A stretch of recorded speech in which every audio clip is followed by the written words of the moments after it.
Alors, à l'âge de 22 ans, je fais une cure. Je découvre tout à coup qu'au bout de ma fourchette, peut-être qu'est ma santé. Hein. J'avais pas des gros problèmes. J'avais des problèmes des articulations, j'avais des menstruations douloureuses, j'avais des boutons. Vous savez, comme ben du monde. Mais sauf que tu te lèves le matin et tu n'as pas toute ton énergie.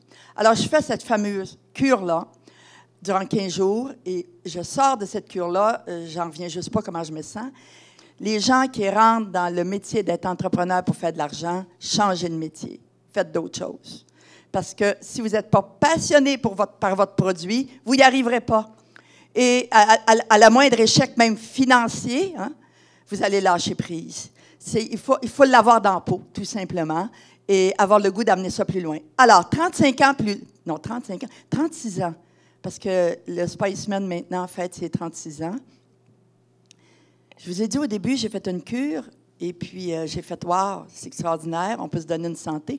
Moi, je pensais que j'arriverais au ministère de la Santé, là, puis qu'ils seraient vraiment contents d'apprendre qu'il y avait des façons simples, faciles, qui ne coûtent pas cher pour se mettre en forme.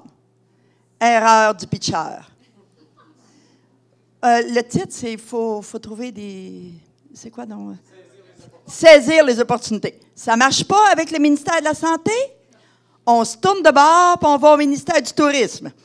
Je ne sais même pas si j'avais entendu le mot « tourisme de santé », mais je me souviens, écoutez, les seuls voyages que j'ai faits, moi, c'est avec un sac à dos puis en Inde, un ashram.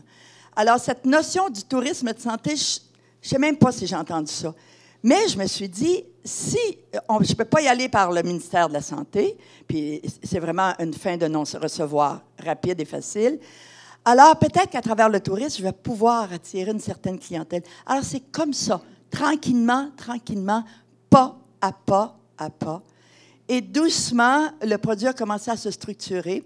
C'est sûr qu'on me trouvait un peu spécial.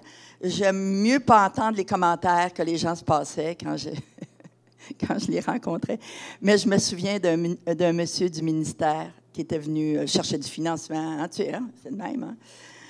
Et puis, il y a quelqu'un du ministère qui vient me voir, un monsieur bien cravaté, puis il entend tout mon pitch, commentait ce que j'ai dit, que c'était extraordinaire, puis ça donne des résultats. Quand j'ai fini de parler, il dit, « Madame, j'enlève ma cravate. J'enlève mon uniforme. C'est plus le fonctionnaire qui vous parle. Je veux juste vous dire, lâchez pas. C'est là que ça s'en va. Mais vous êtes en avance de 10 ans. OK.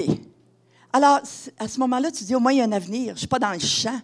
Tu sais, tu as une intuition fondamentale. Puis, il y a bien des gens qui partent des entreprises qui ont des intuitions, ils se plantent. Est-ce que ça veut dire qu'ils sont à côté de la coche? Non. Ils ont besoin de trouver un autre chemin, tout simplement. Essayer autrement. Et c'est sûr, en même temps, il faut avoir les oreilles grandes ouvertes. Les clients le savent chez nous. Quand les gens viennent me faire des commentaires, entre guillemets, négatifs, je les vois venir. Ils disent, « Oh, Madame Dubuc, ça a été extraordinaire. » Mais j'aurais quelque chose à vous dire. Ils sont un peu mal à l'aise. Ils ont peur de me laisser. Et c'est un cadeau qu'ils nous font. C'est un cadeau extraordinaire parce que tu viens d'avoir le point de vue de quelqu'un, quelqu'un qui est différent de toi, puis t'apporte quelque chose. Est-ce que ça veut dire qu'il faut que tu l'appliques? Pas nécessairement. Il faut le passer à travers notre grille après. Mais que de fois, on fait seulement des commentaires, des changements dans nos entreprises, juste à partir des commentaires? Non. Il faut écouter les commentaires et en même temps, nous, il faut savoir où on s'en va profondément. Et à partir de ça, on fait résonner ça en dedans. Puis des fois, c'est oui, puis des fois, c'est non qu'on va dire aux clients. Je me souviens, le client qui dit, « Mais je ne comprends pas, Mme Dubuc, comment ça se fait que vous n'avez pas de pain blanc? » On ne me ferait plus cette remarque-là aujourd'hui. Je ne comprends pas, Mme Dubuc, comment ça se fait qu'il n'y a pas de TV dans les chambres. Je ne comprends pas, Mme Dubuc, comment ça se fait qu'il n'y a pas de téléphone dans les chambres. Aujourd'hui, on ne me le fait pas. Bon, peut-être qu'ils apportent leur tablette, là. 2, ils ont le cellulaire. Mais au-delà de ça, que de fois les gens vont faire « OK, mon Dieu, que ça fait du bien. Un break. Téléphone à off. » D'ailleurs, on sort un nouveau programme, Zéro Techno, qui est sur le point d'être lancé. Les gens, les accros, là, parce qu'il y en a des accros, là. Tu les vois arriver, on avait un Chinois de New York, l'autre jour, qui est venu en moto, là. Lui, là, il a mangé, il mangeait avec sa tablette. Il était au salon avec sa tablette. Il devait se faire masser, pas sa tablette. Mais après, il reprenait sa tablette. C'est de la dope. Il n'arrive pas à lâcher. Alors, on voit, on entend, on écoute. En même temps, qu'est-ce qu'on peut faire pour créer pour le client cette espèce d'environnement où nous, on pense que c'est bon de l'amener dans cet espace de lâcher-prise, de bien-être, où on se ressource fondamentalement. Alors, des ruses de guerre, des opportunités, j'ai pris tout ce qui pouvait passer.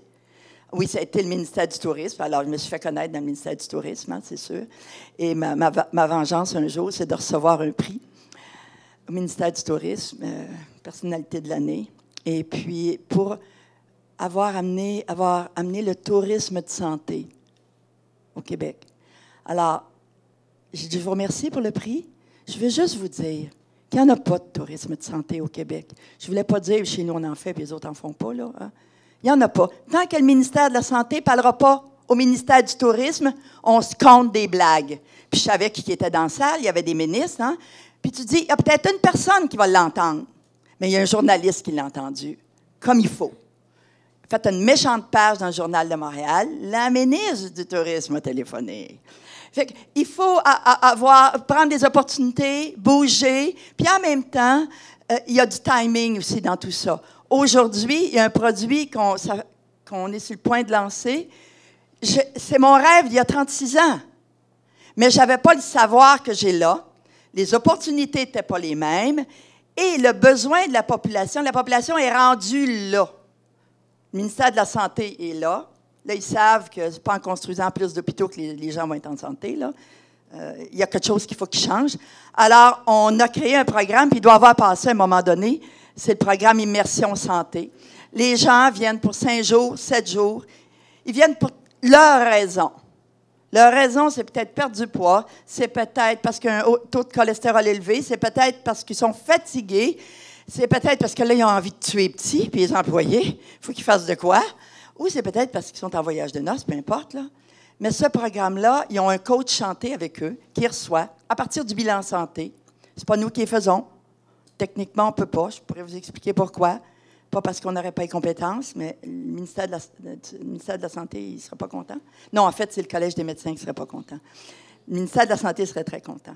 Alors, il y a un coach qui vous reçoit avec le bilan santé et on vous fait un programme à partir de toutes les activités qui sont incluses. Vous avez vu un calendrier à un moment donné passé. Et on a 6 activités par jour. Toutes sortes de spécialistes dans le plaisir. Je ne crois pas qu'on puisse changer une habitude dans notre vie si le plaisir n'est pas au rendez-vous. Il y a du monde qui arrête de fumer, là, parce qu'ils ont peur d'avoir le cancer. OK. Mais à un moment donné, ils vont toucher au bien-être. Puis là, ils vont faire OK. Peut-être c'est la peur qui les a fait changer, mais il faut qu'à un moment donné, le bien-être soit là. Sinon, ça ne tient pas à route. Ça va recommencer. Alors, nous, ce qu'on offre, c'est ça, c'est des semaines de remise en forme où les gens viennent, puis ils vont avoir évidemment toutes sortes de soins. Mais la beauté de la chose, c'est qu'on vient d'être accrédité par Emploi Québec. Et là, j'ai des gens qui ont des spas, qui ont fait « Comment ça? Ils sont accrédités par Emploi Québec, nous autres aussi, de bord. OK, c'est quoi ton produit? » Alors, notre produit est vraiment axé sur le ressourcement, la remise en forme. On a des spécialistes de tout niveau, docteurs en physique, ostéopathes, les massothérapeutes, nutritionnistes. Et en même temps, c'est une place pour être bien et être en forme. Oui, c'est un spa, mais c'est un spa où il y a du ressourcement, de la remise en forme. Alors, toute l'expérience entre dans le cadre de la loi du 1 %. L'expérience de la cuisine, chez nous, ça a été, écoutez, que notre chef vienne de gagner le chef santé de l'année, pour moi, c'est un couronnement d'années, 35 ans d'efforts. Que de fois on a entendu dire « Oh mon Dieu, il mange des graines, là, tu sais. » Ah oui, santé, c'est-tu bon? C'est comme une journaliste que j'y faisais connaître un vin bio. C'est v'là 10 ans. Elle dirait peut-être pas la même chose. Elle dit « Madame Dubuc, vous ne pourriez pas nous servir juste du bon vin? » J'avais juste le goût de lui dire « Madame, je pourrais bien vous servir juste une bonne pomme cirée, ou en voulez-vous une, bio? » Tu sais. C'est comme... toute cette notion de la cuisine santé n'est pas liée au plaisir. Et, ben oui, on va manger santé, ça va être plate. Alors, on est venu... C'est vrai, écoutez, je le sais.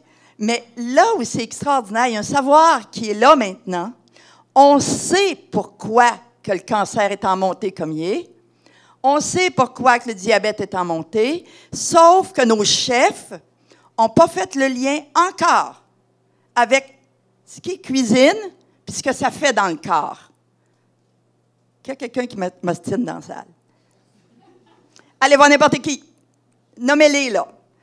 À moins des très grands chefs. Je pense à Michel Guérard. Il y en a, et ça commence. Mais ils savent nous créer une cuisine qui fait de l'acidité, qui va faire de l'ostéoporose, qui va faire des brûlements d'estomac, qui va développer du diabète. J'ai le goût de terminer. C'est M. Monti. Il y a quelques années, je suis venue ici pour... c'est ça, j'avais à parler du Spiceman. Et puis j'avais donné l'exemple de mon père. Mon père, qui à l'époque avait 82, quelque chose comme ça. Mon père était amoureux des Cadillacs. Comme tout homme de sa génération. Hein? Il en rêvait de sa Cadillac. Il a shiné, puis... Mais lui, là, il ne s'occupait pas vraiment de lui. Il venait voir sa fille, puis il était bien content. Mais papa, comment vous mangez? J'étais fatigante dans l'histoire. Fait que, alors, il arrive pour une semaine. Et là, mon frère venait de me dire, écoute, Jessina, il va falloir placer papa. Il commence à être un peu rabougri. Il fait de l'acidité. C'est aussi simple que ça. Il va falloir le placer, ça ne marche plus. OK. Et là, j'ai rencontré mon père, et j'ai dit, papa, vous aimez votre Cadillac? OK. S'il y avait une essence avec un indice d'octane plus élevé, ça y parlait à 82 ans. Les femmes, là, je veux juste vous dire, indice d'octane, ben, savez-vous, oui. Ça a l'air que c'est bon pour le moteur. S'il y avait un indice d'octane plus élevé, est-ce que vous seriez prêt à payer 10 sous le litre de plus? Ah oui? Ça devait faire 7-8 ans qu'il y avait sa Cadillac. Oui, le moteur, hein? Parce que le moteur va durer plus longtemps, puis mon auto va être en forme. Il comprenait bien gros. Je dis, papa, vous êtes une belle vieille Cadillac. Et c'est même pas du jaune que vous mettez dedans. C'est de la merde. C'est comme si j'avais donné un coup de poing en pleine face. OK? Et là, il m'a regardé et il a dit, OK, qu'est-ce que tu veux que je fasse? Fait que là, j'ai commencé à dire tac, tout ça. On l'a suivi. Je téléphonais chez lui le soir. Je ne voulais plus qu'il mange son fameux gruyot le soir avec la melasse, là. Ou ben non, je ne sais pas quoi. Un homme tout seul qui vit chez lui, ou ben non, son pain en spécial blanc qui n'a rien dedans, là. Fait que, et ce que ça a fait, ben, il vient d'avoir 94 ans. Il vient de rentrer dans une maison de personnes retraitées. Je veux juste vous dire qu'il n'est jamais trop tard.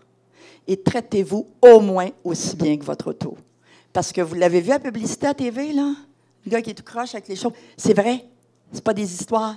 Puis c'est quoi qu'on s'est mis dans le corps? C'est ça qui fait la différence. Alors, je trouve ça vraiment le fun que la société soit rendue là maintenant. Et puis, oui, je profite des opportunités. Merci.